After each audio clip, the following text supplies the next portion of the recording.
김정은 앞에만 서면 사라지는 문재인 대통령을 고발한 원내 사령탑 여러분께 묻겠습니다.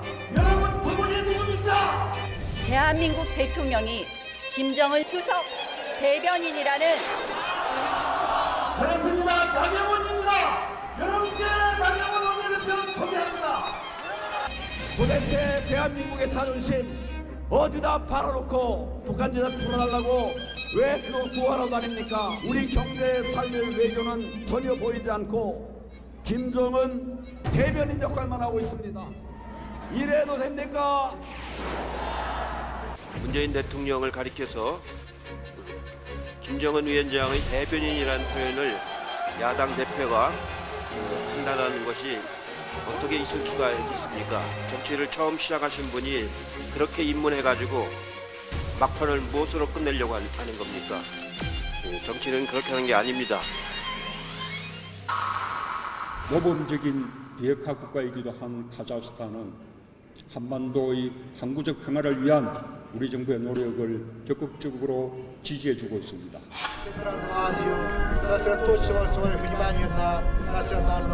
대한민국 대통령께서 후배 한장 독립유공자의 위해로 고국으로 모시는 최초의 공안 행사입니다.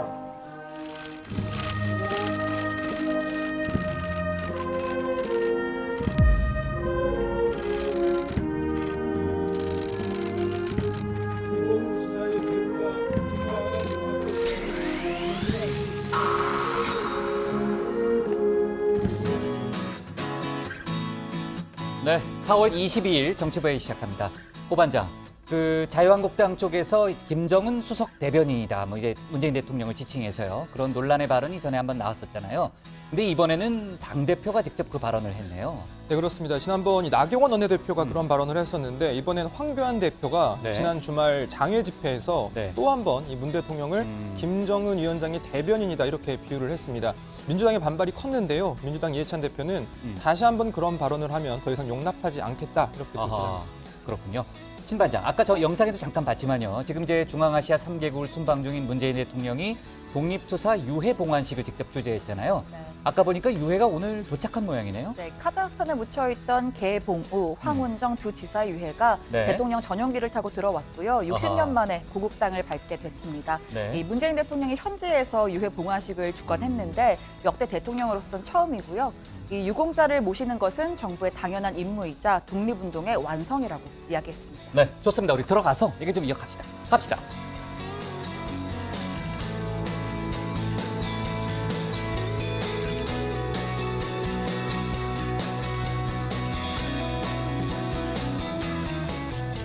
네, 반장들 자리에 앉았으면 정치부회를 시작하죠. 조금 전 나온 속보인데요. 자유한국당을 뺀 여야 4당이 선거제, 또 공수처법 등 패스트트랙, 보통 우리가 이제 신속 처리 안건 지정이라고 하잖아요. 처리와 관련된 합의안을 도출했습니다. 선거제 개혁에 대해서는 3월 중순 4당 간사가 합의를 했는데 그 이후에 여러 가지 이유로 정치적 상황 때문에 논의가 진전이 안 됐습니다. 또 중간에 공수처법 관련한 이견이 있어가지고 합의가 안 됐는데 조금 전에 선거제 또 공수처법 등 관련한 여러 가지 현안에 대해서 합의가 이루어졌고요. 공수처법 관련해서는 공수처에 기소권을 제외한 수사권 또 영장 청구권, 재정 신청 권한을 주는데 합의를 했고 대신 기소권을 뺏는 대신에 판사와 검사, 고위경찰이 기소 대상에 포함된 경우에는 기소권을 부여하기로 했습니다. 절충형이라고 볼 수 있겠네요. 여야 4당이 내일부터 각 당내 추인 과정을 거치고요. 25일까지 작업을 마무리 짓기로 했는데 이따 이제 고반장 발제 때 짚어보겠지만 자유한국당의 반발이 지금 상당히 거세잖아요. 이제 정치권의 공방은 가열될 걸로 보입니다. 그리고 미국이 이란산 원유 제재 관련해서 우리나라를 비롯한 8개국에 대해서 그동안 이제 한시적 예외 조치를 인정했는데 그 조치를 연장하지 않을 거라는 미국 언론의 보도가 계속 나오고 있습니다. 폼페이오 국무장관이 우리 시간으로 오늘 밤에 관련 조치를 발표할 가능성이 높다는 그런 보도가 나오고 있는데요. 우리한테는 타격이 클 수밖에 없죠. 그렇죠? 그리고 지금 관련 보도가 나온 후에 국제 유가가 급등한 그런 상태인데 지난번에도 저희가 정치부회의 때 한번 관련한 파장을 짚어본 그 기회가 있었어요. 만약에 오늘 밤에 미국에서 발표가 나오면은 내일 회의 때 더 정확한 내용을 저희가 다뤄보는 걸로 하겠습니다. 그리고 오늘 서울시 교육청이 개학 연기 투쟁을 벌여서 논란이 됐던 한유총의 설립 허가를 취소했습니다. 한유총은 사단법인으로서의 법적 지위를 잃고 청산 절차를 밟게 됐고요. 자녀 재산은 한유총 정관에 따라서 국고에 귀속되게 됩니다. 다만 한유총 측이 그동안 행정소송을 벌이겠다는 입장을 밝혀왔고 소송에 나설 가능성이 높기 때문에 관련한 논란, 최종 결론이 나오기까지는 조금 더 기다려봐야 될 것 같습니다. 오늘 정치부 회의는요. 먼저 최 반장 발제를 들어보면서 김학의 특별수사단 속보와 연예계 마약 수사, 또 사법농단 재판 속보 등부터 알아보고요. 문재인 대통령 순방 소식과 외교안보 뉴스를 이어서 짚어보겠습니다. 조금 전 얘기했던 여야 4당의 패스트트랙 합의 등 국회 소식, 또 바른미래당 내부 갈등 등 정치권 분위기도 알아보겠습니다. 그럼 먼저 최종혁 반장의 발제부터 시작하겠습니다.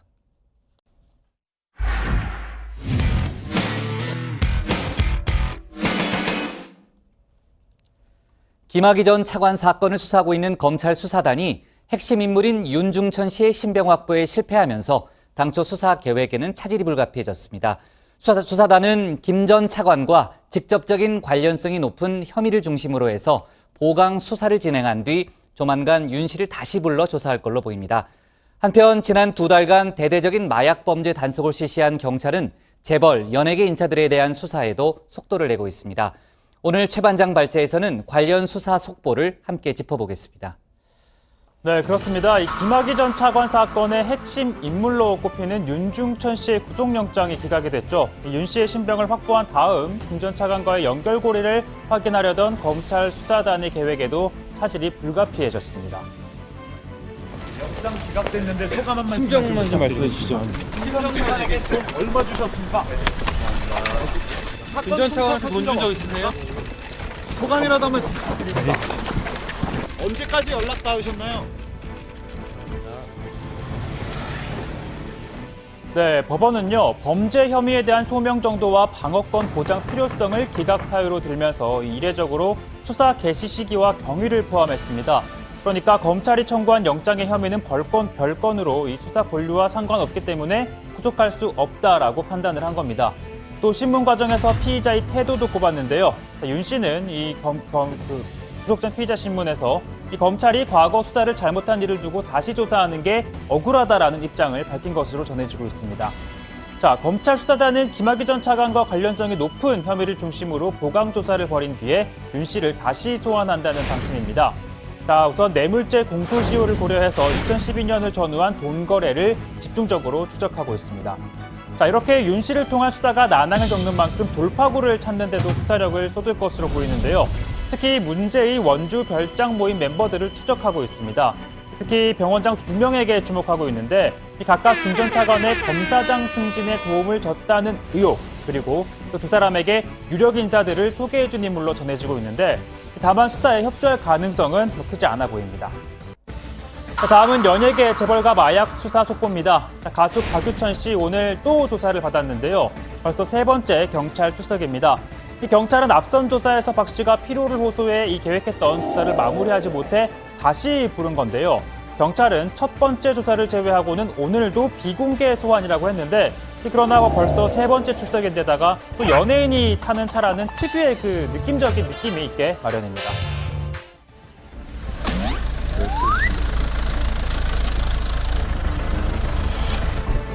김한나 씨 텐데 황하나 씨한테 한 말씀 못해요? 여기 전면 부인하고 계시나요? 황하나 씨가 시켜서 한 거라는 거세요? 만약 구매만 투약은 안 하셨다는 입장인가요? 자, 경찰은 박 씨가 마약 판매상 계좌에 돈을 입금한 뒤 마약으로 보이는 물건을 찾는 장면이 담긴 CCTV를 확보했지만 이 박 씨는 황하나 씨의 부탁이었다면서 자신의 혐의를 부인한 것으로 알려지고 있죠. 이 박 씨와 함께 마약을 했다는 황 씨와의 진술이 엇갈리는 만큼 조만간 두 사람을 함께 불러서 대지를 벌일 방침입니다. 과연 누구의 말이 진실일까요? 자, 그리고 지난주 또 하나의 진실 공방이 벌어졌던 사건이죠. 이 방송인 에이미 씨가 사실상 가수 휘성과 함께 프로포폴을 했고 또 이를 은폐하기 위해서 휘성이 성폭행을 모의했다고 주장하면서 파문이 일었죠. 자, 휘성은 사실 무근이라고 했지만 에이미는 또다시 감당할 수 있겠냐며 논란에 불을 더 지폈습니다. 당시 저희도 이 소식을 전해드리면서 에이미의 주장이다, 신빙성 여부는 다시 검토를 해봐야 한다고 했었는데, 자, 휘성은 논란 이후 에이미에게 전화가 걸려왔다면서 통화 내용을 직접 공개했습니다. 이 두 사람이 주고받은 대화에서 에이미는 소셜미디어에서 주장한 것과는 전혀 다른 태도를 보였습니다. 나 어떻게 해야 되니? 나 이제 어떻게 살아야 돼? 왜 그러는 거야? 나 너 얘기를 오늘 다 들으니까 내가 쓰레기같이 느껴져서. 나 이제 무슨 일하고 살아야 되니? 나 노래라도 할 수 있을까? 나 용서해줘. 너는 왜 너만 봐? 왜 그렇게 너만 보니? 나는 이러면서도 나는 내가 가장 난 너가 역할을 대단해 했어야 해. 보였어. 난 너가 대단해 보였고, 나는 너한테 솔직히 말해서 자격지심 같은 것도 있었고. 자, 그리고 또 다른 마약 사건이죠. 이 마약 투약 혐의를 받는 현대그룹 3세 정모 씨가 어제 입국과 동시에 인천공항에서 체포가 됐습니다. 이 변종 마약을 구입해 투약한 혐의를 받고 있는데요. 정 씨는 혐의를 인정했고 경찰은 구속영장을 신청키로 했습니다. 이 정 씨의 혐의는 한 공급책이 검거되면서 드러났습니다. 변종 마약을 판매하는 사람이 있다라는 첩보를 입수한 경찰은 올해 초 이모 씨를 붙잡았는데요. 그런데 그의 텔레그램엔 YG와 정 회장님과 거래한 흔적이 있었습니다. 자, 이 씨가 실토한 인물은 SK그룹 3세 최모 씨 그리고 현대그룹 3세 정모 씨였습니다. 최 씨는 앞서 이달 초 체포돼 구속이 됐죠. 자, SK그룹 창업주의 장남인 고 최윤원 SK케미칼 회장의 맏아들인 최 씨, 그리고 현대그룹 창업주의 팔남 이 정몽일 현대엠파트너스 회장의 장남인 정모 씨. 현재 이 두 사람 모두 일가 회사에 근무를 하고 있죠. 그런데 이 두 사람 유학 시절부터 아는 사이였고 귀국한 후에도 친분이 있었다고 합니다. 그리고 최 씨에게 마약 공급책을 소개해 준 게 바로 어제 체포된 정 씨라고 합니다. 이 재벌가 3세들의 잘못된 우정 아닐까요? 자, 오늘 발제 이렇게 정리해 보겠습니다. 현대 SK 3세 마약 혐의 인정, 박유천 3차 조사 진실은입니다. 김학의 전 차관을 둘러싼 각종 의혹의 핵심 인물이죠. 건설업자 윤중천 씨에 대한 검찰의 구속영장이 기각이 되면서 검찰이 사실 속전속결로 했잖아요. 긴급 체포한 이후에 48시간 이내에 영장을 청구했고요. 관련한 영장이 기각되면서 그 수사단이 계획했던 그 앞으로의 스케줄에는 좀 차질이 불가피해졌습니다. 신병을 확보한 다음에 다음 수사에 속도를 내겠다는 게 아마 검찰의 계획이었을 텐데 지금 들어보니까 이제 주말에도 수사팀이 나와가지고 보강 수사를 진행했고 윤 씨를 다시 소환해서 조사를 이어간다는 그런 방침으로 보이죠. 네, 그렇습니다. 김학의 전 차관 수사단은 지난주 금요일 윤중천 씨에 대한 구속영장이 기각된 이후에 기각 사유를 분석하는 등 주말에도 나와서 보강 수사를 벌였습니다. 사실상 법원이 윤 씨의 개인 비리에 대해서는 수사에 본류와는 상관없다면서 구속에 제동을 건 셈인데요. 수사단은 공소시효 문제를 고려해서 2012년 이후 윤 씨의 돈 거래 내역 등을 추적하는 데 수사력을 모으고 있습니다. 이 과정에서 김 전 차관과 관련된 뇌물 혐의가 포착될 가능성에 주목하고 있는 겁니다. 자, 이번 주 중에 윤 씨를 다시 소환해서 조사한 뒤에 영장 재청구 여부를 결정할 계획입니다. 자, 과거사위원회가 수사를 권고했던 또 다른 사건이죠. 자, 수사단은 이 청와대의 경찰 수사 외압 의혹과 관련해서 계획대로 수사를 진행 중이라고 합니다. 앞서 대통령 기록관을 압수수색했고요. 또 경찰청 정보국, 수사국, 서초경찰서에서 확보한 자료를 분석하고 있다고 합니다.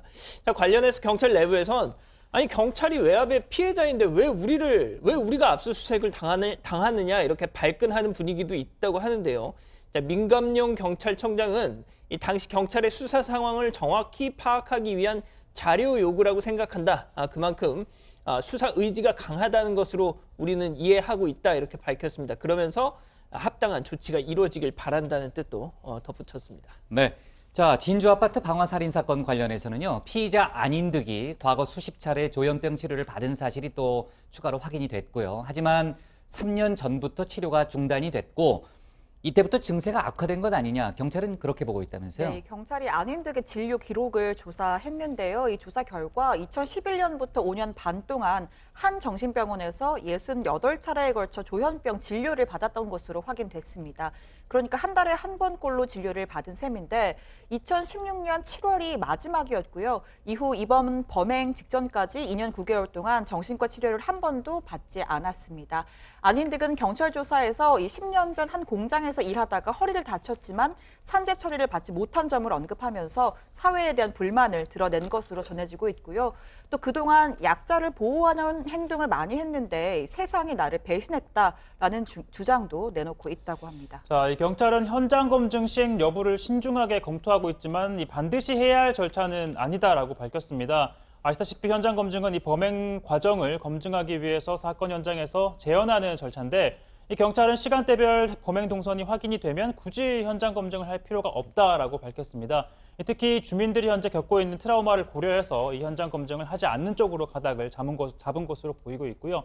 자, 그리고 이런 가운데 안인득의 노무는 이 사건 발생 후부터 눈물로 나를 보내왔다고 합니다. 너무너무 죄송하다, 이 피해자들에게 정말 죽을 죄를 지었다면서 그리고 아들에 대해서도 절대 봐주지 말고 가장 강력한 처벌을 내려달라라고 호소를 했다고 합니다. 네.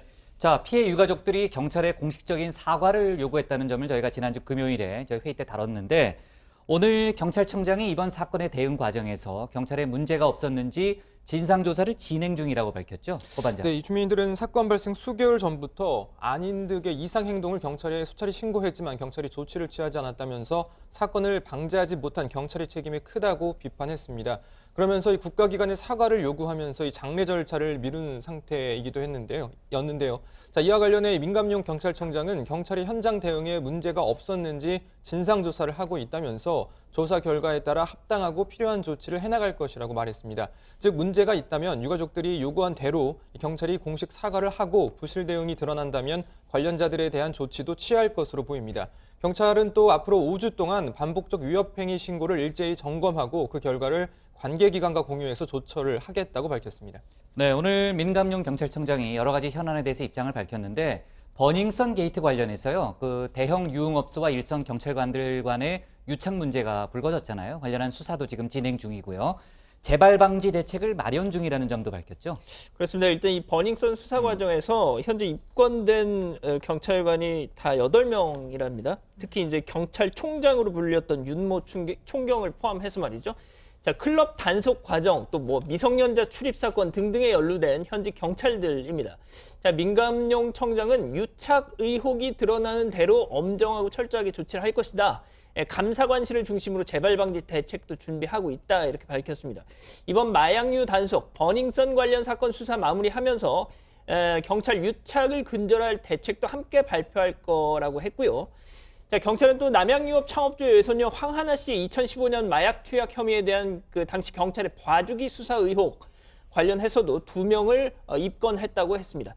자, 민감용 청장은 통신자료 압수수색을 통해서 증거 자료를 확보하고 있다고 밝혔습니다. 네, 지금 이제 양 반장이 황하나 씨 얘기를 했는데 황하나 씨 경우에는 함께 마약을 투약한 혐의를 받고 있는 가수 겸 배우 박유천 씨가 아까 이제 최 반장 발제에서도 잠깐 봤지만요. 오늘 또 경찰에 나와 수사를 받고 있습니다. 오늘이 3번째잖아요. 지금 여러 가지 얘기를 들어보니까 일단은 황하나 씨와 박유천 씨의 진술은 정면으로 엇갈리고 있다는 게 경찰의 설명이고 이번 주에 대질 조사를 할 가능성이 높다면서요? 네, 말씀하신 것처럼 박 씨가 지난 17일과 18일에 이어서 이번이 벌써 3번째 출석입니다. 첫 조사에서는 있는 그대로 성실히 조사받겠다라는 입장을 밝혔는데 이때를 제외하고는 오늘까지 취재진의 질문에 아무런 답도 하지 않고 곧바로 조사실로 향했습니다. 앞서 박 씨의 옛 연인인 황하나 씨는 박 씨와 올해 초에 함께 마약을 했다라고 진술을 했고요. 경찰은 박 씨가 마약 판매상으로 의심되는 계좌에 수십만 원을 입금한 뒤에 마약으로 추정되는 물건을 찾는 장면이 담긴 CCTV 영상을 확보했습니다. 하지만 박 씨는 황 씨의 부탁으로 돈을 입금했다라는 취지로 진술한 것으로 알려졌고요. 이렇게 두 사람의 진술이 엇갈리는 만큼 경찰은 이번 주 중에 대질 조사를 통해서 사실관계를 가려낼 방침입니다. 네.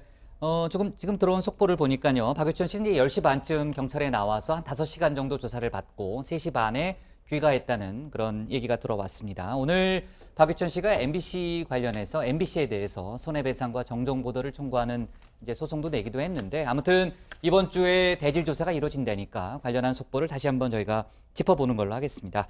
자, 그리고 아까 최 반장이 그 집중 발제 마지막 부분에 재벌가 3세들의 마약 투약 부분 그 얘기를 했잖아요. 어제 현대가 3세 정모 씨가 그 인천공항에서 귀국 직후에 체포가 됐고요. 지금 동료에 관한 수사로 지금 확대가 되고 있는 상황인데 구속영장을 청구할 방침이라면서요? 네, 현대가 3세인데요. 29살 정모 씨입니다. 어제 체포 당일 경찰 조사에서 자신의 혐의 대부분을 인정을 했고요. 마약 투약 혐의를 사실상 인정함에 따라 경찰이 오늘 중에 영장을 신청할 걸로 보였는데 방금 10분 전에 들어온 속보를 보니까 영장을 신청했다고 합니다. 조만간 검찰이 청구를 하며 영장 심사는 진행이 될 걸로 보이고요. 이 정 씨는 지난 2월 영국으로 출국했다가 귀국하지 않아서 도피한 것 아니냐라는 의혹이 일기도 했지만 이 건강이 좋지 않아서 치료를 받았다라고 해명을 했다고 합니다. 정 씨는 SK그룹 3세 30살 최모 씨와 함께 이 마약을 한 사실이 드러나면서 또 일각에서는 또 다른 재벌가 혹은 유명인들이 연루된 것 아니냐라는 의혹도 제기됐는데 일단 경찰은 추가로 확인된 유명인 사안은 없다고 밝혔고요. 자, 참고로 경찰은 지난 2달 동안 대대적인 마약 범죄 단속을 실시를 했는데요. 1,486명을 검거해서 516명을 구속했다고 합니다. 어휴, 그렇게나 많이요? 그렇습니다. 네. 그 마약 수사가 굉장히 어려운데 어떻게 짧은 기간에 이렇게 많이... 버닝썬 사건이 좀 사회적으로 이슈가 되다 보니까 대대적인 단속을 좀 벌인 것 같습니다. 아, 그렇군요. 네. 아무튼 상대적으로 유착 수사가 좀 지지부진하다 이런 얘기도 있는데 좀 전에 아까 최 반장인가 누군가 얘기했지만 그 유착 부분에 대해서 또 결과를 발표한다니까요. 저희가 지켜보는 걸로 하고 오늘 기사는 관련 속보로 잡겠습니다. 민감용 방화 살인 사건 경찰 대응 진상조사로 잡겠습니다. 다음은 신혜원 반장의 발제를 들어보겠습니다.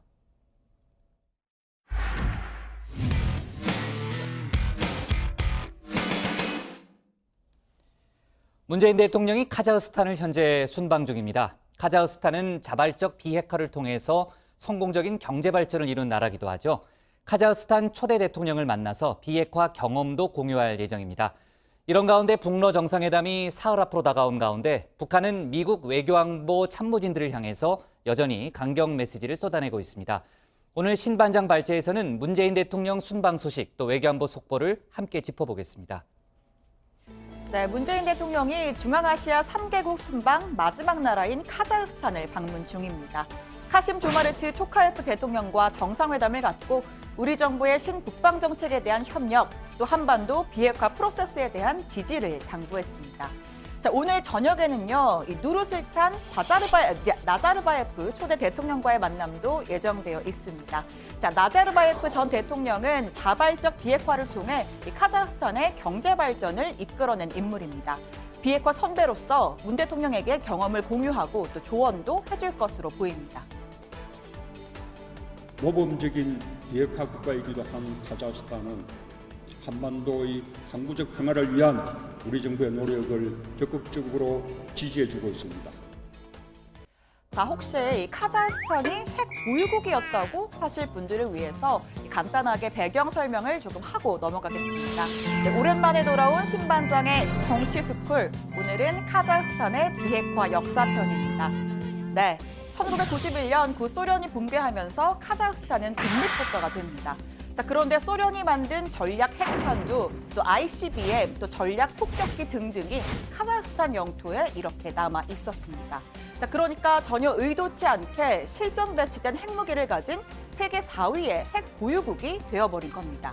자, 카자흐스탄은 핵 보유보다는 경제 발전이 우선이라는 판단을 하고 자발적 비핵화의 길을 걷기로 합니다. 1992년부터 4년간 모든 전략 핵무기와 무기용 우라늄, 또 플루토늄의 반출 및 제거를 완료했습니다. 대신 러시아와 미국 등으로부터 체제 안정 및 경제적 지원을 보장받았는데요. 당시 미국은 상원의원이던 샘 넌과 리처드 루가가 만든 넌앤루가법에 따라 총 16억 달러를 지원했습니다. 자, 문재인 대통령은 이 카자흐스탄 모델이 북미 협상의 중요한 참고 자료가 될 것으로 보고 있습니다. 경제 총력 노선을 택한 북한의 자발적 의지를 끌어내는 데 도움이 될 수 있다는 판단입니다. 또 미국도 이 성공한 선례라는 점에서 큰 관심을 갖고 있습니다.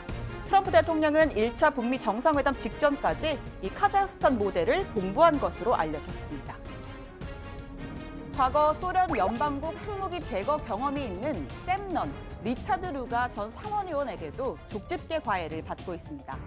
넌은 루가법엔 러시아와 카자흐스탄 등지에 남은 핵무기 처리 및 기술 제공 내용이 담겼는데 북한의 비핵화 방식과 유사한 점이 많이 있습니다. 네, 순방 관련해서 한 가지 소식 더 전하고 넘어가겠습니다. 카자흐스탄에 잠들어 있던 독립유공자 개봉우 황운정 지사 부부의 유해가 60년 만에 고국 땅을 밟았습니다. 성남 서울공항에 이 피우진 보훈처장이 직접 영접을 나온 모습이죠. 개봉호 지사는 1919년 임시정부가 수립되자 북감도를 대표해서 임시의정원, 그러니까 지금의 국회의사당 의원으로 활동했습니다. 자, 황운정 지사는 3.1운동 이후 체포를 피해 망명한 뒤에 러시아 연해주에서 항일 무장투쟁을 전개했습니다. Нет, об этом никогда не говорилось, потому что, ну, как мы сейчас можем догадаться, боялись, все боялись того, что придут какие-то карательные власти, которые будут наказывать за то, что участвовал в освобождении Кореи. То есть в то время народ был очень запуган, и никто не рассказывал о том, какие трудности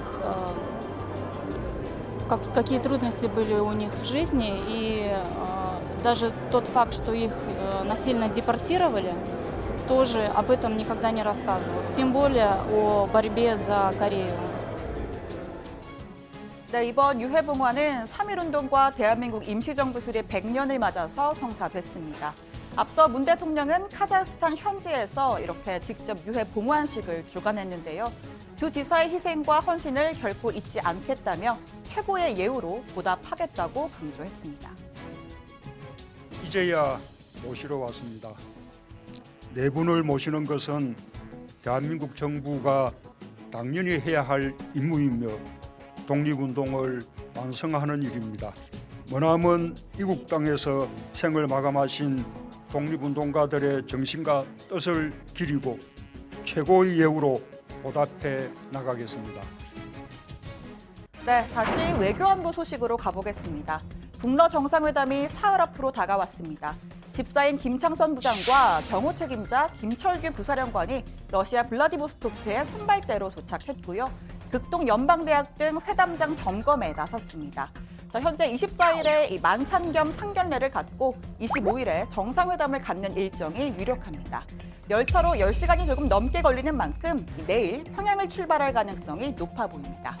자, 북러 밀착을 높이는 대신 미국을 향해선 비난에 가까운 강경 메시지를 계속해서 보내고 있는데요. 얼마 전엔 폼페이오 장관을 저질적인 인간이라고 칭하더니 이번에는 최선희 외무상 부상이 볼턴 보좌관을 멍청이라고 저격했습니다. 볼턴 보좌관의 대북 강경 발언은 이 북미 정상의 의사에 대한 몰 이해로부터 나온 것이라고요. 자, 최근 북한의 메시지에는 패턴이 있습니다. 트럼프 대통령을 치켜 세우고 이 모든 탓은 참모진들에게 돌리는 패턴입니다. CNN은 북한이 트럼프 대통령과 핵심 참모진들을 분리시키려는 노력의 일환이라고 분석했는데요. 이 당사자들은 맞대응을 자제하고 있습니다.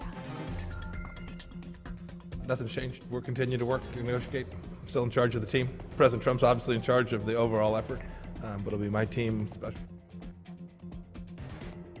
앞으로 닷새 뒤면 역사적인 4.27 남북 정상회담이 열린 지 1년이 됩니다.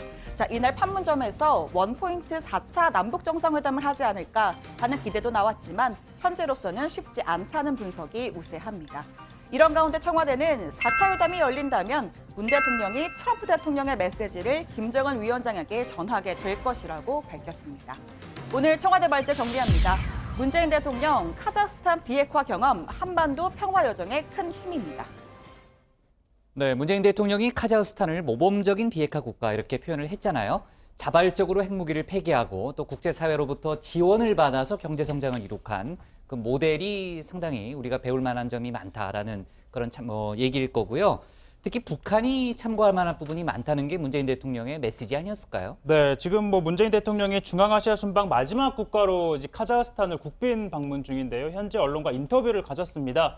이 카자흐스탄의 비핵화 경험과 지혜는 한반도 평화의 여정에 큰 힘이 될 것이다라고 했습니다. 또 카자흐스탄은 스스로 비핵화의 길을 선택했고 또 그 결과 정치적 안정 그리고 경제적 번영을 성취했다며 이 핵무기 없는 세상을 구현하려는 국제사회의 노력을 주도했다라고 또 덧붙였습니다. 아까 신반장이 또 오랜만에 이 참 또 욕심을 부렸잖아요. 욕심이요? 예, 저는 욕심이라고 생각합니다.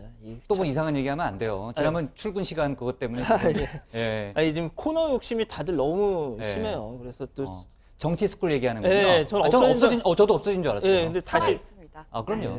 네.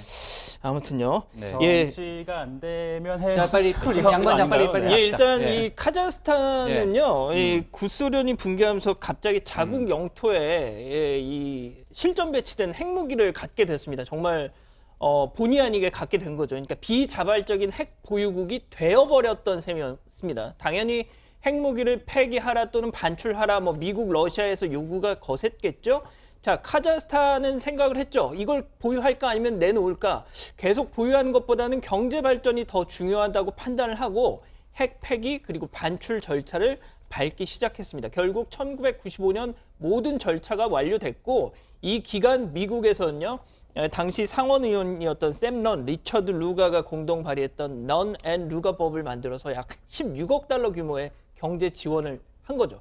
자, 현재 카자흐스탄 저도 몰랐는데 1인당 국민소득이 무려 13,000달러 이상입니다. 중앙아시아에서 정말 제일 잘 나가는 경제 대국으로 성장한 거죠.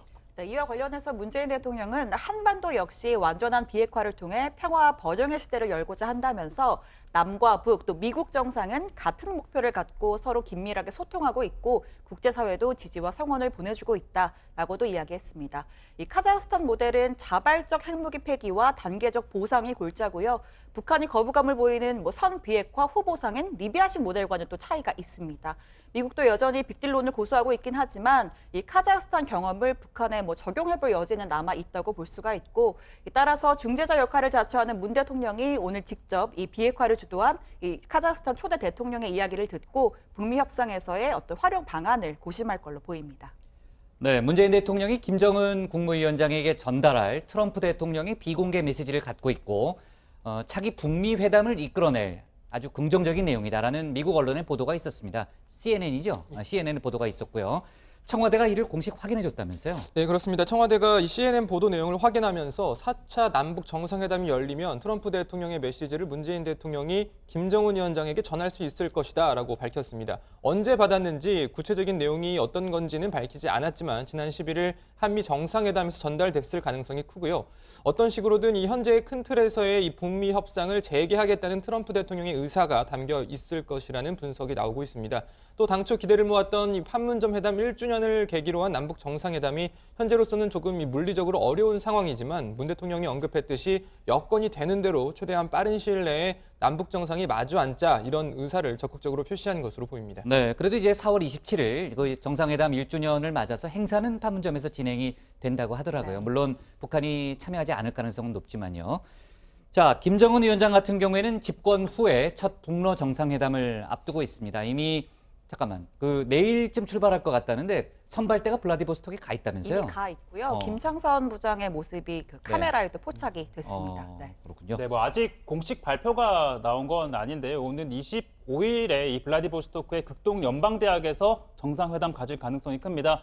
하루 앞선 24일에는 공식 환영식 및 만찬이 있을 걸로 관측이 되고요. 현재 김정은 위원장 의전을 총괄하는 김창선 부장이 선발대로 도착해서 김 위원장 방문지를 미리 점검하는 모습이 카메라에 포착되기도 했습니다.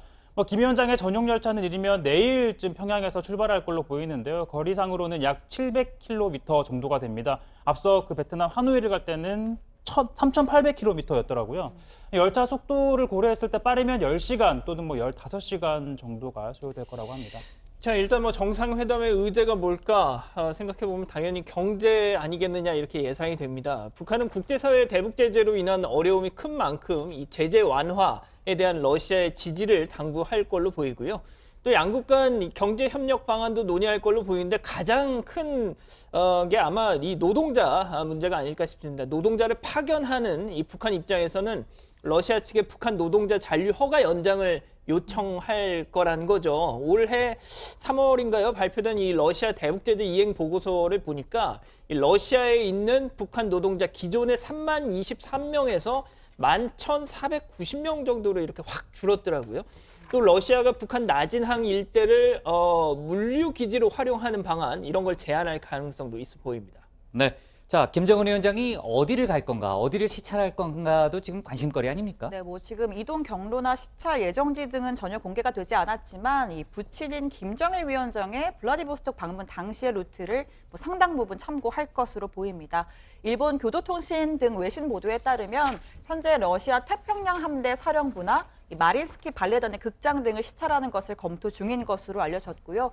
또 극동 지역 최대 규모의 수족관 방문도 거론이 된다고 합니다. 또 블라디보스톡에서 유학 중인 북한 유학생들 또 연구자들과 만나는 행사에 참석이나 또 관광도 계획을 하고 있다고 덧붙였습니다. 네, 이번 의제가 만약 중요한 의제가 경제라고 한다면은 김정은 위원장의 전향적인 발언이 나올 수도 있다는 생각이 들고요. 그러니까 24일 만찬, 25일 정상회담이 일단 예정돼 있다는 속보가 나오고 있습니다.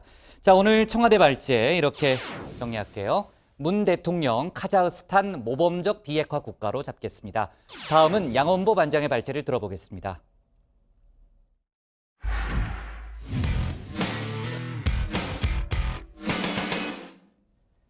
바른미래당 손학규 대표가 조속히 당을 정상화하겠다고 말했습니다.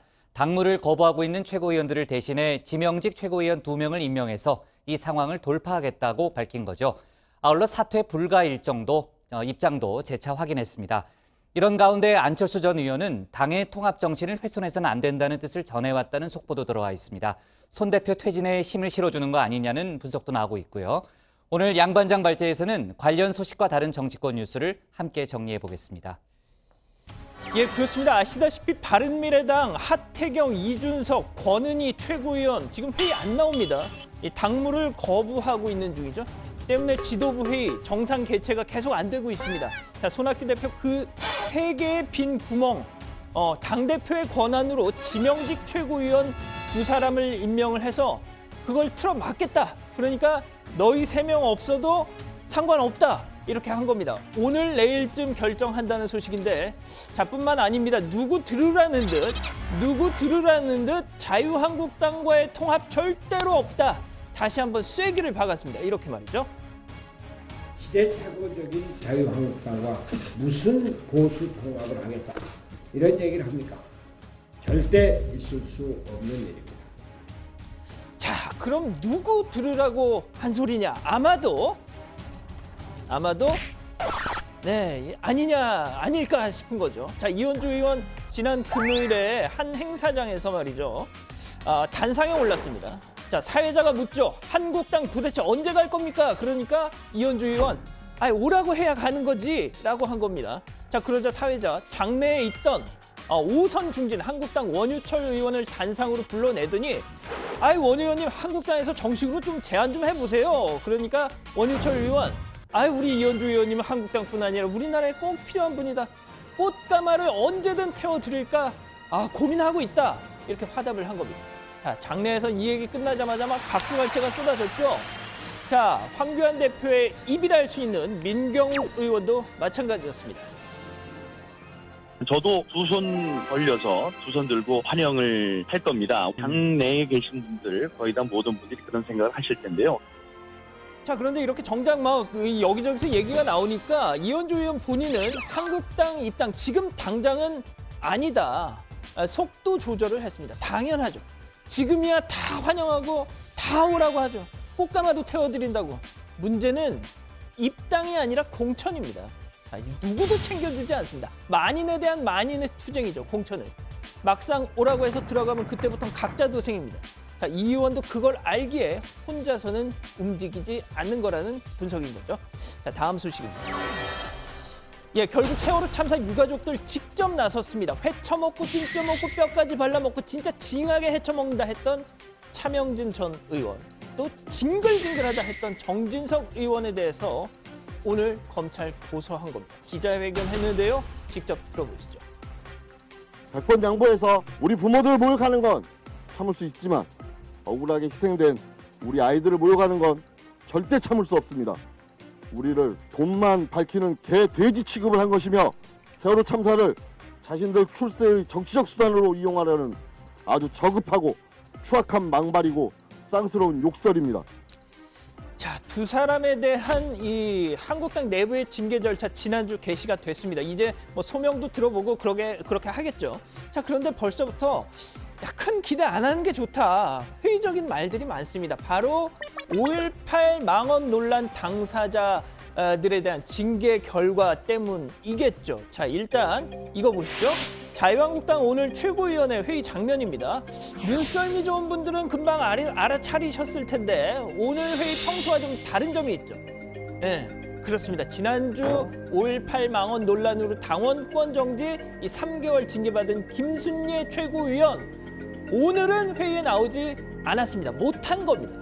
자, 문제는 석 달 뒤에도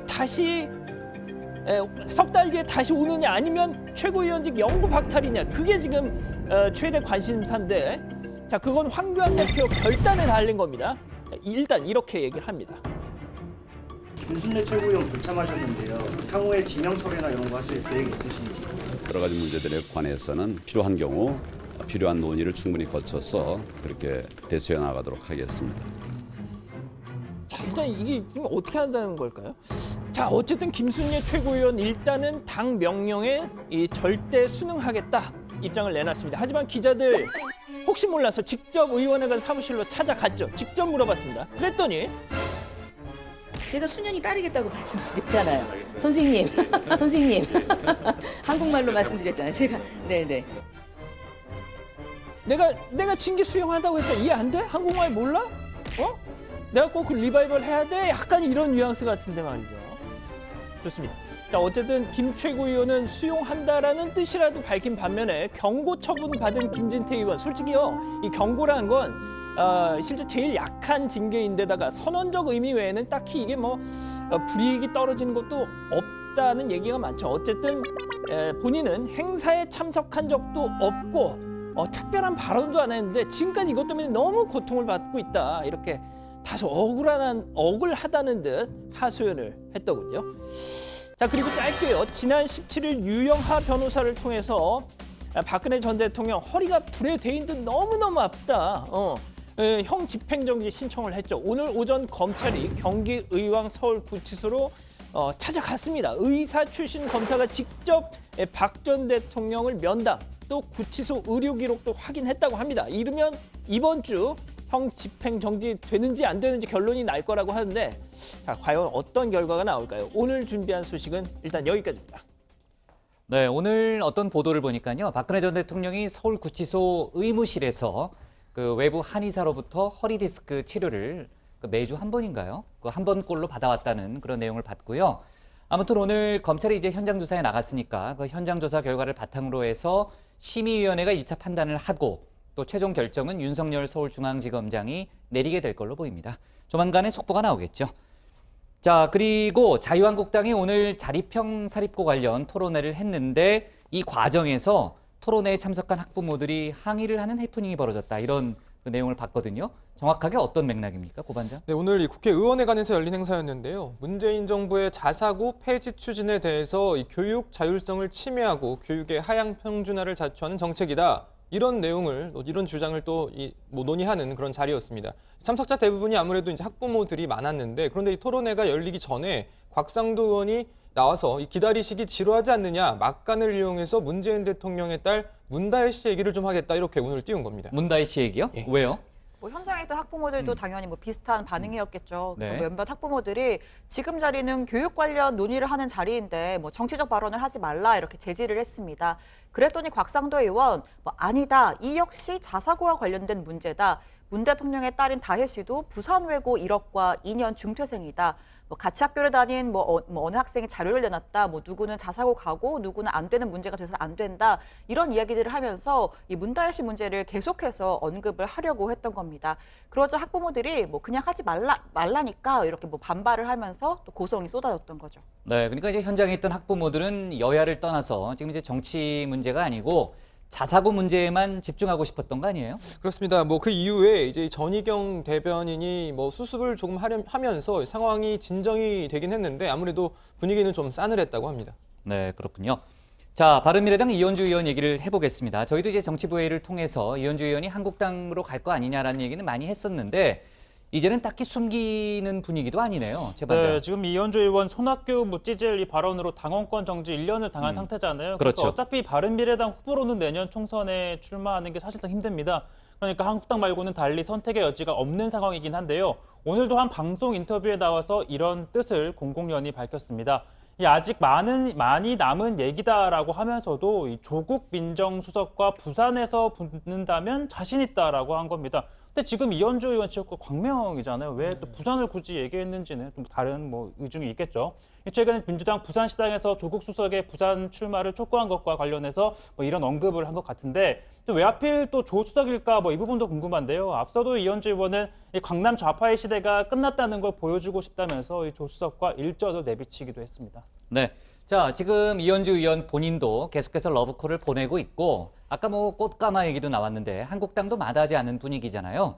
근데 양 반장, 이렇게 뭐 서로 뭐 얘기는 잘 진행이 되는데 구체적인 부분은 별로 진행이 되는 게 없는 거 아니에요? 그러니까 뭐 앞서도 말씀드렸다시피 가장 중요한 건 입당이 아니라 공천인 거죠. 공천이죠. 예. 예. 아직 뭐 그거에 대한 확실한 이제 답을 듣지 못했기 때문에 움직이지 못한다. 뭐 이런 지적이 많습니다. 한국당에서야 당연히 뭐 빨리 와라 환영한다라고는 하지만 그건 그냥 립 서비스라는 거죠. 누구도 공천을 보장해주지는 않을 겁니다. 정글이죠, 진짜. 예. 예. 더군다나 한국당이 지금 뭐 상대적으로 경쟁력을 갖고 있는 부산에서의 공천은 더더욱 뭐 피말리고 경쟁률이 높지 않겠습니까? 또 한국당도 이현주 의원 혼자만 덜컥 받았다가는 뭐 정치 철새다 뭐 이런 또 논쟁 뭐 때문에 뭐 비판을 받을 가능성이 큽니다. 때문에 조심스러운 거죠.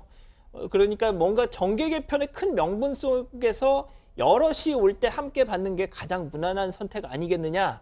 아직은 무르익지 않았다라는 거죠. 네. 자, 김대중 전 대통령의 아들 장남이죠. 김홍일 전 의원이 지난 토요일 영면에 들었습니다. 내일 발인을 한다는 그런 소식이 들어왔는데 지금 여야가 정파를 떠나서 고인을 추모하고 있다면서요? 네, 그렇습니다. 어제는 민주당 이해찬 대표, 또 민주평화당 정동영 대표가, 오늘은 한국당 황교안 대표와 바른미래당 손학규 대표, 정의당 이정미 대표가 각각 빈소를 찾았습니다. 이 황교안 대표는요, 평생 민주화를 위해 애쓰신 고인의 뜻을 잊지 않겠다라고도 말했습니다. 일단 5.18 구묘역에 임시 안장이 될 예정인데요. 김 전 의원 유족들은 향후 국가보훈처 등 관계부처와 협의를 통해서 소정의 절차를 거친 뒤에 국립 5.18 민주묘지로 이장을 할 계획이라고 합니다. 네, 김 전 의원은 5.18 당시 신군부에 의해서 고문을 받다가 그 후유증으로 파킨슨병을 얻었잖아요. 5.18 유공자죠? 네, 맞습니다. 1980년 5월 이 중앙정보부에 체포된 뒤에 네 아버지가 빨갱이라고 써라라는 압박과 함께 고문을 받았습니다. 김 전 의원은 자신이 고문을 못 견뎌서 허위 자백을 할 것이 두려워서 수사관의 눈을 피해서 이 책상에 올라가서 이 머리를 이렇게 바닥으로 이렇게 향해 뛰어내리면서 스스로 목숨을 끊으려는 시도를 하다가 목을 다쳤고요. 뭐 그때 치료를 받았어야 했는데 뭐 치료를 해주지 않고 계속 구타를 더 당했었다고 합니다. 뭐 젊었을 때는 뭐 외관상 큰 뭐 드러나는 부분들은 없었는데 이 노년에 접어들면서 파킨슨병을 또 앓기 시작했습니다. 제가 2007년 말 그러니까 17대 국회 때 본회의장 방청석에서 1층에 있던 본회의장에 있던 김홍일 전 의원을 본 적이 있었는데 그때 뭐 이미 휠체어를 탄 채 이렇게 몸이 상당히 불편한 상태였는데 당시 같은 그 민주당 소속이었던 이낙연 의원하고 옆자리인가 이렇게 앉아서 뭐 이렇게 하는 장면을 제가 지금도 기억이 납니다. 그때 뭐 일단 대화가 정상적으로 안 되니까 이낙연 의원이 이렇게 메모에다가 필당, 예. 그렇게 해서 보여주면 김홍일 의원이 끄덕끄덕 뭐 이렇게 그 정도로 많이 몸이 안 좋았는데 더군다나 뭐 2009년 이제 김대중 전 대통령 서거 때는 거의 말을 하질 못해서 임종 순간에 그냥 아버지 이렇게 힘들게 이 새 음절에만 발음을 했다고 그런 소식도 있네요. 네, 오늘 박지원 의원 얘기를 들어보니까요. 김대중 전 대통령도 김 전 의원 얘기만 나오면은 눈물 지을 때가 많았다. 그런 얘기를 하더라고요. 네. 자, 그리고요. 자유한국당이 이번 주에 5.18 망언 논란으로 지난번에 제명 처분을 받은 이종명 의원 관련해서요. 의총을 연다고요? 네, 나경원 원내대표가 밝힌 건데요. 이번 주 중에 의총을 열어서 이종명 의원에 대한 징계 여부를 의결하겠다라고 밝혔습니다. 일단 윤리위에서는 제명 처분을 받았지만 현역 의원인 만큼 의총에서 재적 의원 3분의 2 이상의 찬성을 얻어야 제명이 되는 건데요. 과연 한국당 의원들의 선택이 어떨지 좀 지켜봐야 할 것 같은데 당시 이종명 의원은 발언도 가장 과격했었는데 만약 제명이 안 된다 그러면 또 논란이 상당할 것 같습니다. 네, 지난주에 김순례 최고위원 또 김진태 의원 징계에 대해서 솜방망이 처벌이라는 그런 논란이 많았고 또 각 당의 비판 성명도 잇따랐잖아요. 만약에 이종명 의원에 대해서도 지금 제명 처분이 제대로 진행이 안 된다면은 논란이 더 커질 수밖에 없겠네요. 네, 좋습니다. 오늘 기사 제목은요. 고 김홍일 여야 없는 추모 행렬 내일 발인으로 정하겠습니다. 다음은 고석승 반장의 발제를 들어보겠습니다.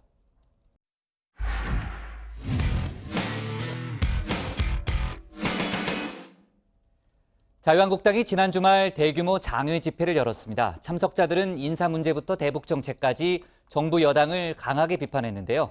황교안 대표는 문재인 대통령이 김정은 위원장의 대변인 역할을 하고 있다고 말해 논란이 되기도 했습니다.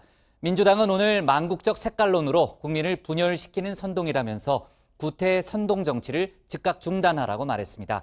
오늘 고반장 발제에서는 정치권과 국회 관련 소식을 자세히 짚어보겠습니다. 네, 한국당이 결국 거리로 나섰습니다. 지난 주말이었죠. 예고했던 대로 서울 광화문에서 장외 집회를 가졌습니다. 집회에서는 정부 여당을 향한 거친 말이 쏟아졌습니다. 주식 전문가 이미선을 헌법재판관으로 임명을 강행한 것은 국회를 무시하고 요즘 말로 국민마저 대무시하겠다는 대국민 선전포고입니다. 잘못된 문재인 정권 그 폭주를 막기 위해 이 자리에 섰습니다, 여러분. 대한민국이 무너지고 있습니다. 좌파 정권의 무면허 운전이 대한민국의 경제를 망가뜨리고 있습니다. 자, 그리고 이날 집회 드레스 코드가 있었습니다. 레드, 빨간색. 자, 이 빨간색 아이템이 필수 아이템, 줄여서 이른바 필수템이었습니다. 자, 빨간색 참 좋아하는 것 같습니다. 물론 뭐 한국당 상징색이기도 하니까요. 자, 그런데 일각에선 이 색깔이 등장한 건 의상만이 아니었다는 평가가 나오고 있습니다. 대통령은 대북 제재 풀어달라고 사방팔방 돌아다니고 있습니다. 우리 경제 살릴 외교는 전혀 보이지 않고 김정은 대변인 역할만 하고 있습니다. 평양에서 우리 국민들 아무도 모르는 사이에 정체도 모르게 유령같이 남북 군사 합의서를 합의해놓고 우리 안보의 벽을 다 허무른 이 정권이 이제 대한민국을 지킬 법 체계를 무력화시킬지도 모르는 중대한 위기에 처해 있습니다, 여러분. 네, 한국당의 이번 장외 집회, 민주당은 물론이고 다른 야당에서도 비판의 목소리가 이어졌습니다. 바른미래당은 한국당과 정부 여당을 모두 비판했습니다. 좌파 독재니 좌파 천국이라는 색깔론이 아직도 먹힐 것이라고 생각하는 외줄타기 정치에 모든 것을 걸고 있는 것 같습니다. 여전히 분단 상황을 정치적으로 악용하려는 행태를 반복하고 있습니다. 제1야당 대표와 원내대표가 북한과 좌파 타령 외에는 할 말이 없다는 것도 큰 비극입니다. 현 정부에 어떻게든 친북 이미지를 씌워서 반사이익을 보겠다는 것에 다름 아닙니다. 한마디로 꼴불견입니다. 자유한국당은 좌파 독재라는 말을 수없이 반복합니다. 좌파 독재를 빼고는 어떤 논리도 성립이 되지 않고 말에 마침표가 찍히지 않는 집단 같습니다. 문재인 정부의 독단과 독선을 우려하고 비판하는 국민들도 한국당의 은행에는 도리어 반감만 커집니다. 네, 국회 상황 지난주 내내 말씀드렸듯이 개점 휴업 상태입니다. 이번 달 임시국회 다음 달 7일에 끝납니다. 빈손국회 우려가 점점 커지고 있는데요. 오늘 문희상 국회의장 주재로 여야 5당 원내대표들이 한자리에 모였습니다. 의사일정 합의를 살짝 기대해봤지만 역시나 아무런 합의도 하지 못했습니다. 남은 기간 4월 국회를 어떻게든지 꼭 해야 되고 많은 실적을 내야 된다고 생각합니다. 오늘 가능한 한 의사일정에 좀 합의를 좀 해주시는 날이 됐으면 좋겠고 밀린 법안만 해도 한두 개가 아닙니다. 저희들은 특별히 드릴 말씀이 없는데요. 네. 저희 아마 의장님 쪽에서 말씀드릴 텐데 오늘 의사일정 합의도 이루어지지 않았고 패스트트랙을 하겠다는 것은 의회민주주의와 자유민주주의를 포기하겠다는 것이기 때문에 저희로서는 도저히 받아들일 수 없다는 입장을 다시 말씀을 드렸고요. 네, 그리고 조금 전 한국당을 제외한 여야 4당 선거제 개편안과 공수처법 제정안 패스트트랙 추진에 전격 합의했습니다. 자, 방금 보신 것처럼 한국당의 강한 반발이 예상되고 있는데요. 관련 소식은 들어가서 더 전해드리겠습니다. 자, 오늘도 짧게 글로벌 TMI 시간 가져봅니다. 얼마 전에 제가 이 시간에 정치 신인들이 뛰고 있다는 소식 전해드렸습니다. 그러면서 우크라이나 대선 결선 투표에 오른 코미디언 정치 신인 젤렌스키 후보 언급도 잠깐 했는데요. 이 젤렌스키 후보 현지 시간으로 어제 치러진 결선 투표에서 압도적인 득표율로 사실상 승리를 거뒀습니다. 현지 시간 지금 오전 10시 반 현재 개표율 95%인데요. 젤렌스키 후보가 73.15%의 득표율로 현직 대통령인 포로셴코 후보를 크게 앞서고 있습니다. 젤렌스키 후보는 승리를 선언했습니다. Зробили це разом. Зараз дуже дякую кожному. Зараз не буде ніякого пафосу. Я просто хочу сказати дякую. 네, 젤렌스키 후보는 코미디언 출신으로 지난 2015년부터 방영된 드라마에서 부패 정치권에 반발하다가 하루아침에 대통령이 된 고등학교 교사를 연기했습니다. 자, 이 드라마로 큰 인기를 얻었고 결과적으로 드라마 속 대통령에서 진짜 현실 대통령이 됐습니다. 우크라이나 안팎에선 부패하고 무능한 기성 정치권에 실망한 유권자들이 새로운 인물을 원했던 게 승리 요인이라는 분석이 나오고 있습니다. Тільки позитивних змін. Закінчення війни для молоді широку дорогу. Тому що, як я зрозумію, що саме молодь зараз повинна розвивати нашу країну. 네, 물론 일각에선 젤렌스키 후보가 아무런 정치 경험도 없는 상황에서 국정을 제대로 이끌 수 있을지 염려하는 목소리도 나오고 있습니다. 그건 좀 더 지켜보면 알 수 있겠죠. 하지만 지난번에도 말씀드렸다시피 전 세계적인 정치 신인 돌풍 현상, 우리 정치권에 시사하는 바가 큽니다. 요즘 국회 문도 안 열고 있는데 국회의원들 시간 여유 있을 때 이 정치 신인 돌풍 기사 읽으면서 느끼는 것 좀 있었으면 좋겠습니다. 오늘 발제 이렇게 정리합니다. 여야 원내대표 다시 모였지만 국회 일정 합의 또 불발. 네, 오늘 각종 외신에서도 우크라이나 대선 얘기가 압도적으로 화제가 많더라고요. 그 외신 헤드라인 보니까 코미디가 정치를 이겼다 이런 표현도 있고 아무튼 드라마 속 대통령을 연기하다가 실제 대통령이 된 거잖아요. 앞으로 고 반장도 얘기했지만은 시행착오도 많을 겁니다. 그 이미지와 또 실제는 다르니까요. 하지만 어떤 일이 벌어질지 저희가 흥미진진한 건 또 분명해요. 앞으로 또 이제 TMI에서 다음에 속보를 좀 다뤄주기 바라고요. 자, 그렇고 우선 이제 여야 사당 원내대표 이제 합의한 소식 이제 속보로 들어왔으니까 그 얘기부터 해보겠습니다. 어때요? 이제 선거제 개편안은 잠정 합의안이 나왔는데 그 이후에 논란이 있었고 또 공수처법 관련해서는 논란이 계속 이었는데 조금 전에 이제 합의가 이루어진 거잖아요.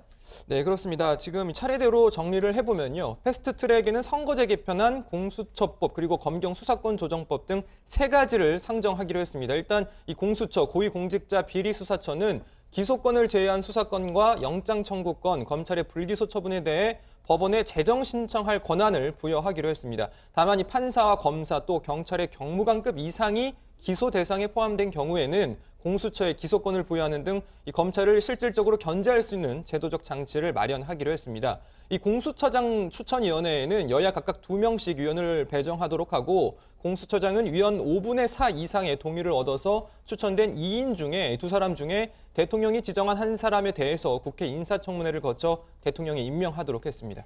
자, 이 검경 수사권 조정의 경우는요, 사법개혁특별위원회 4당 위원들 간 합의 사항을 기초로 해서 이 법안의 대안을 마련을 해서 패스트트랙에 올리기로 했습니다. 자, 검사가 작성한 피의자 신문 조서 증거 능력은 좀 제한을 하되 이 법원 등의 의견 수렴으로 이걸 보완하도록 하는 방안을 마련한 거죠. 자, 여야 4당 원내대표 이번 합의문에 대해서 각 당 추인을 거쳐서 오는 25일까지 국회 정개특위, 사개특위에서의 패스트트랙 적용을 완료하기로 의견을 모았습니다. 네, 지금 이제 한국당을 뺀 여야 4당의 합의 사항이잖아요. 한국당의 반발이 클 수밖에 없고 아까 이제 고 반장 발제에서도 나왔지만은 오늘 국회의장 주재로 여야 원내대표들이 만났잖아요. 거기서도 이제 의사일정 합의가 안 된 게 가장 중요한 이유가 패스트트랙 때문이었잖아요. 네, 그렇습니다. 일단 이 여야 4당의 패스트트랙 합의 소식이 전해지자 한국당 크게 반발하고 있습니다. 나경원 원내대표는 선거제 개편안과 공수처 법안을 패스트트랙으로 태우는 순간 20대 국회는 없다 이렇게 강조하고 나섰고요. 또 내일 의원총회를 열어서 대책을 논의하겠다라고도 했습니다. 그리고 앞서 열린 국회의장 주재 회동에서도 이 한국당 패스트트랙 문제 집중적으로 거론했는데요. 역시 나경원 원내대표 선거제 개편과 공수처 법안 등 이 패스트트랙 압박과 겁박으로 사실상 어떤 것도 할 수 없는 상황이 되어 있는 부분이 안타깝다면서 이 패스트트랙을 안 하겠다고 하면 모든 것을 다 할 수 있다 이런 이야기도 했습니다.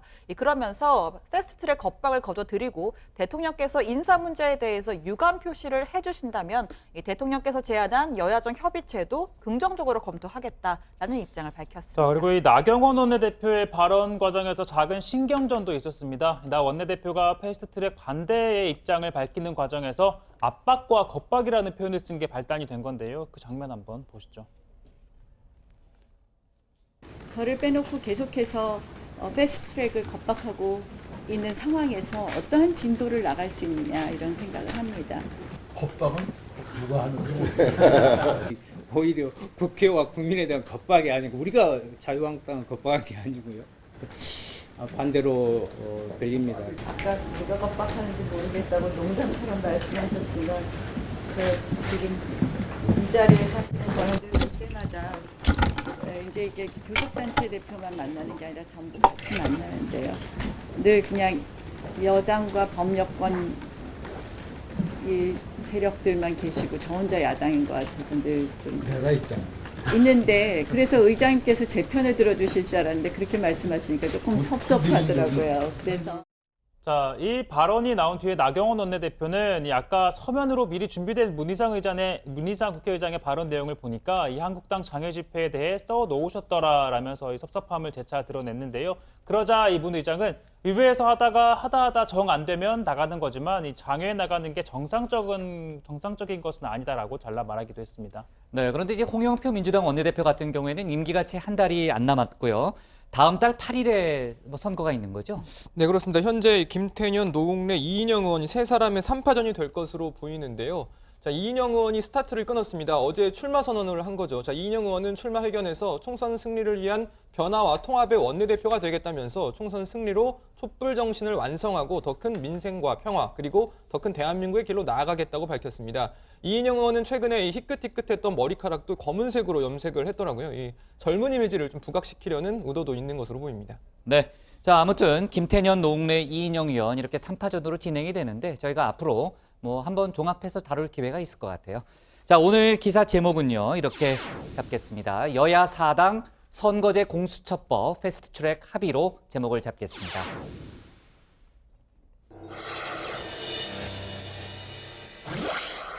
네, 응답하라 다정의 시간인데요. 양 반장, 오늘 어떤 의견들이 들어와 있나요? 예, 한국당이 5.18 망언을 한 이 김순례 최고위원에게 당원권 정지 3개월 그리고 김진태 의원에게 경고 징계 내린 것 관련해서 자, 한이엘님은요. 손방망이 처벌이다. 장윤환님 흉내만 냈다. 임피치먼트님 김순례는 3개월 유급 휴가다. 이런 또 비판의 의견을 주셨습니다. 자, 이남희님은 5.18이든 세월호든 비판의 성역이 없다. 이렇게 상반된 의견을 주셨네요. 자, 그리고 한끼정치의 유승민 바른미래당 의원 출연한 것과 관련된 의견이 있었습니다. 아미린님은요. 유일하게 소신을 제대로 말하고 스스로 반성하고 겸손한 정치인이다. 박한승님, 리더십이 영, 리더로서 성공하기 어려운 스타일이다. 이렇게 상반된 말씀 주셨네요. KW108님은요. 유승민 의원 갈 곳이 마땅치 않다. 김태리님, 국민만 생각하고 정치하시길 이런 의견을 주셨습니다. 끝으로 지난 금요일 방송에서 이제 문재인 대통령이 순방 중인 그 중앙아시아 3개국 대통령들 이름을 굉장히 길었잖아요. 예, 발음도 어렵고 근데 네. 이제 신반장이 그걸 잘 읽었지 않습니까? 근데 아까는 씹혔어요. 예, 누르술탄 아니, 나자르 요즘 신반장을 자꾸 바예트 초대 대통령. 견제하는 것 같아요. 아니. 네. 아무튼 근데 이거 관련해서 황갑선님, 신반장이 너무 어려운 발음을 잘 읽었다. 그 어려운 발음 복국장에게 한번 시켜봐라. 아마 못할 거다. 예, 그렇게 말씀을 할 수 하셨고. 있어요. 예. 네. 그리고 참고로 신반장은 오늘도 일찍 나왔습니다. 맞아요. 오늘도 일찍 왔어요. 예. 네. 자, 오늘의 응답하라 다정의 여기까지입니다.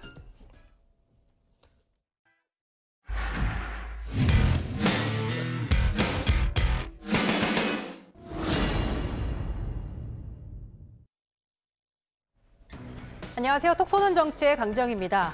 오늘 새벽 경북 울진군 동남동쪽 38km 해역에서 규모 3.8 지진이 발생했습니다. 경북도 소방본부 등에 따르면 오늘 오전 5시 45분 발생한 동해상 지진으로 진동을 느꼈다는 신고가 잇따라 접수됐는데요. 지진이 발생한 해역과 가장 가까운 울진 주민들뿐 아니라 영양, 청송, 봉화 등 경북 내륙 지역에서도 흔들림을 느꼈다는 제보가 잇따랐습니다. 기상청 긴급재난 문자는 지진 발생 후 1분 만인 오전 5시 46분에 발송됐는데 다행히 지금까지 피해 상황이 접수된 건 없습니다.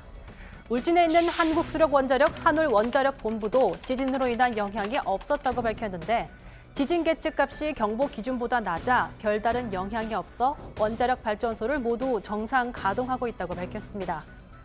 최근 동해 부근에서 잇따라 지진이 발생하고 있습니다.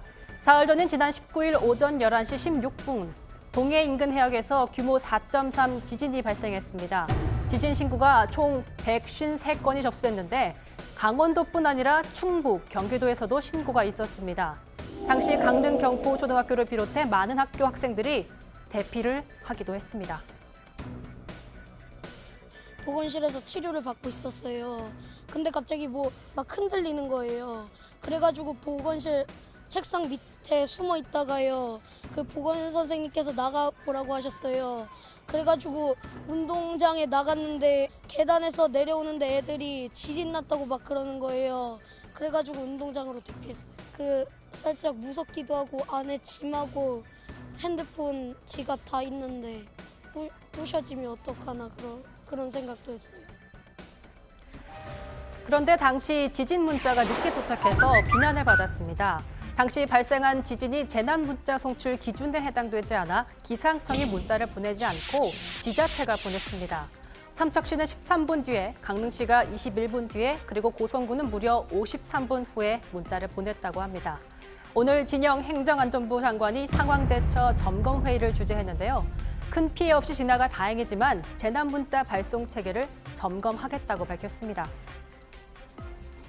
이번 이제 지진이 큰 피해가 없이 지나게 돼서 다행으로 생각합니다. 하지만 이제 지난 19일에 이어서 또 그런 지진이 발생해서 주민들께서는 불안해하실 수도 있습니다. 그래서 우리 정부에서는 더욱더 이런 대비책과 대응책의 능력을 높이고 재난 문자 발송에 대해서도 국민들의 어떤 눈높이에 맞는지 다시 한번 점검하는 그런 계기가 됐으면 좋겠습니다.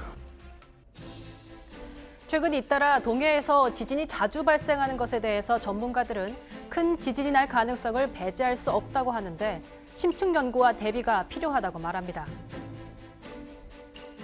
지진이 증가를 했을 뿐만 아니라 큰 지진이 날 확률도 증가한 상태에서 이 지역 중심으로 지진이 나고 있는 거거든요.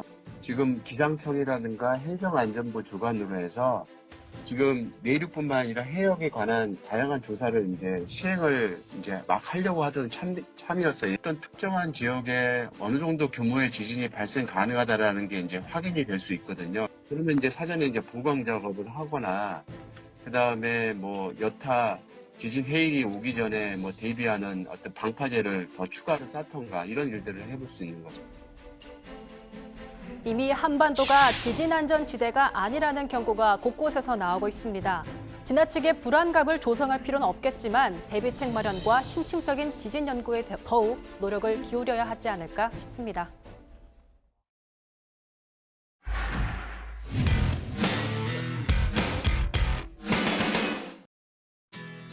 네, 미리 보는 내일 복국장의 60초 프리뷰 시작합니다.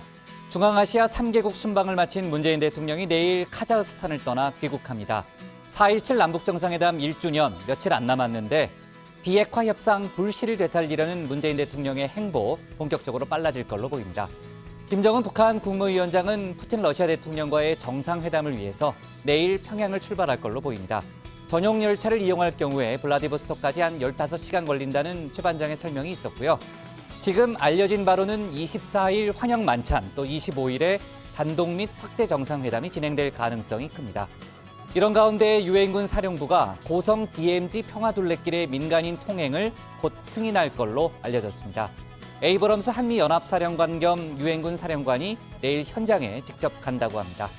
오늘 저희 회의 내용에 대해서요, 의견이나 궁금한 점 댓글로 남겨주시면 응답하라 다정의 코너에서 소개하겠습니다. 저희는 내일 오후 5시 10분에 다시 찾아뵙겠습니다. 자, 수고했습니다. 수고하셨습니다. 자, 말 얘기 없어요? 예, 최 반장이 장난쳤습니다. 장난쳤어요? 예. 또 오늘도 가렸어요?